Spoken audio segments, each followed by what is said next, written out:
LGBTQ oppression, I'd like to talk about something that applies to all of you.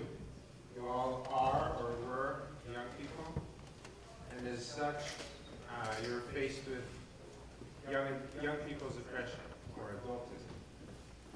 When I say oppression, I mean the systematic mistreatment by society of a group of people carried out by other people. Adultism plays out in many ways. While preparing this talk, I was shocked to find out that it is still legal in the United States for parents to physically punish their children, which is not the case everywhere, and luckily it's fading out.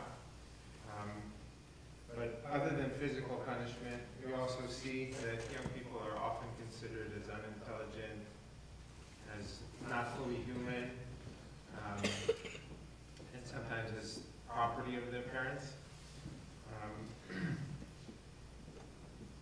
Most children are not given choice about whether to go to school, what they study, different choices in the house. Now, we also see that adults will often not listen or respect kids, and at the same time demand to be listened to, and demand the children to listen for a long time about how to do things, what they did wrong, what they should be doing. And we all know that we don't learn how to walk and talk by being lectured about it. It's about trying and making mistakes and trying again.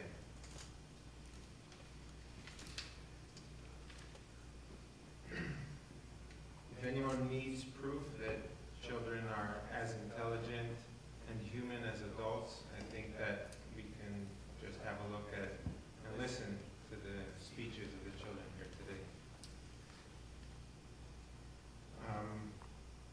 Now, when children are free of obligations, they normally choose to play.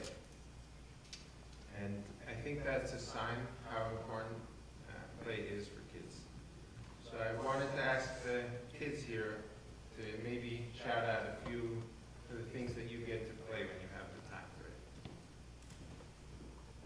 it. Just as you watch. On, there. Anything else? Okay. Nice. So what I heard, which I was kind of expecting, is video games and all sorts of sports, organized sports often, which for me is interesting to notice that all these are adult-led activities or created in the case of video games.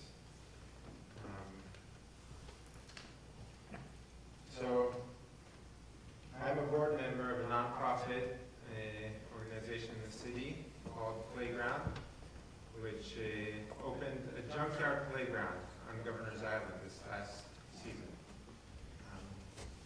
And on this playground, as we see, there are no fixed structures of slides or swings. What we have is a lot of loose parts that the kids can move around, do as they please with, and also tools that they can use for building or destroying things. What we try to do is create an environment that has risks but not have hazards, and I'll explain that. But basically offering young people to take on challenges that they are ready for and become more resilient and capable as they succeed and fail. So risks are situations that people can understand and choose whether to take on or not, or to what extent. For example, if there's a ladder, how high up do I climb this ladder, if at all? On the other hand, hazards are sort of lurking threats where maybe I have here a perfect bike and I go on it only to realize that the brakes are not actually operating.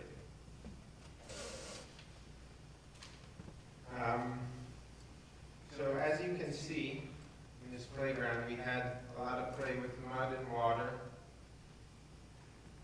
engineering and building, use of different tools,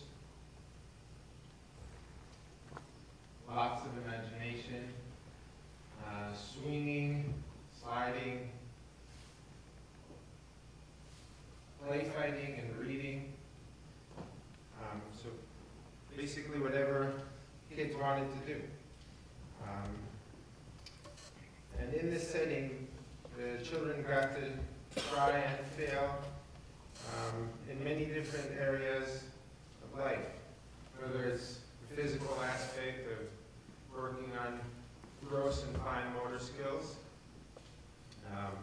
whether it's creative side of making up stories and developing the rules of the game with each other,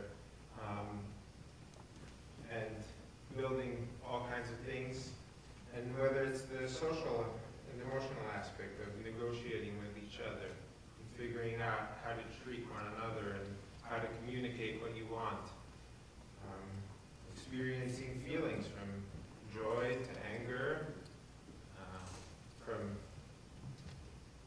boredom to sadness and anything in between. Now, whether it was on the weekends that were free, open to the public, or the summer camp that we ran, the playground offered a very wide range of possibilities with no mandatory activities, just self-directed play all day, every day. You might have noticed in the pictures that there were hardly any adults. So on this playground, we did not allow the parents to get on.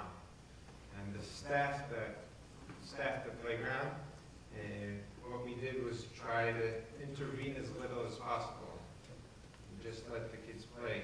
And we intervened either when we were invited to engage in the play, or if we identified a hazard that needed to be addressed. Now, the pool that parents have and teachers, at no fault of your own, is so big to control and advise what our kids do that we actually had to put up signs to remind parents that the kids are doing fine, they're not going to try and saw off their own fingers. So the season went very well, even better than we expected. We had articles written in the press, including the New York Times, a viral video with almost 18 million views, and roughly 3,500 kids that came and enjoyed for hours on end. And I believe that the main thing that we offered the kids was almost complete freedom and full respect to them, which is something that I feel that many of the kids in New York City lack on a daily basis. And they are going from school to after-school programs to being in supervised play dates, doing homework. Their schedules are sometimes busier than mine, I think. So the battle to end sexism and racism is on its way, but it's not done. And I think that the battle for young people's oppression has not started quite as much, so it would be important to get that going more. And a good place to start is maybe where we have less resistance. So play is often considered as a realm that we give children more freedom. So I encourage you kids and parents, adults, allies, teachers to demand more time and space for self-directed play. Create spaces where young people are fully respected. And adults, I suggest just sit back and relax. These kids got this.